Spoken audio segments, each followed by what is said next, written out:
অনলাইনে বিভিন্ন পেজের সাপ্তাহিক যে মেলার ভিডিও দেখায়, তো সেখানে ফোন নাম্বার যে দিয়ে দেয়, আমি ওইখান থেকে এই প্লেটগুলো এনেছি। এই প্লেটগুলো ব্লু কালার আমার কখনোই পছন্দ ছিল না, তো এই প্লেটগুলো আমার বিশেষ কারণে পছন্দ, তো আমি দেখা মাত্রই এই প্লেটগুলো নিয়ে নিয়েছি।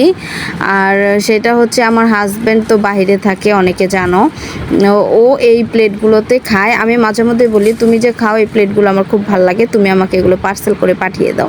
তো বলে এগুলোর অনেক ওয়েট, তো আমি আর পাচ্ছিলাম না এগুলো খুঁজে, তো সেদিন মেলাতে দেখে আমি নিয়েছিলাম। আর এই যে 6টা প্লেটের মধ্যে একটা প্লেটে একটু ডিফেক্ট ছিল, একটা না 2টাতে ছিল। তো ওই ভাইয়াটাকে আবার পরবর্তীতে আমি ফোন দেওয়াতে ভাইয়াটা বললো যে আপু আপনি এটা ফেলে দেন, আপনি মেলায় আসেন, আমি আপনাকে এই প্লেট যদি থাকে দিব, না হলে এই সেম প্রাইজের প্লেট আপনি নিয়ে যান। তো বলছে ঠিক আছে। তো ভাইয়াটা বলছে আমাকে যেতে, তো আমি সময় সুযোগ করে যাব, ভাইয়াকে বলে দিয়েছি।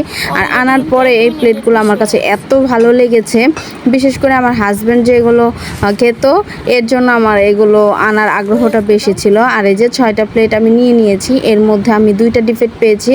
ভাইয়া বলেছে প্লেটগুলো নিয়ে যাওয়ার জন্য, আমিও নিয়ে যাব। প্লেটগুলো আসলে খুব ভালো ছিল, দেখতেও সুন্দর, অনেক বড় আর হেভি ওয়েটের ছিল। এই যে আপনাদের সাথে শেয়ার করলাম, এটা আমার একটা ভালো লাগা থেকে এই প্লেটগুলো নেওয়া, তাছাড়া আর কিছু না। আর এই যে আমার হাজব্যান্ডকে আমি বিভিন্ন সময় খাবার পাঠাতাম মানুষের মাধ্যমে, আর ওই যে এগুলো ছবি আমাকে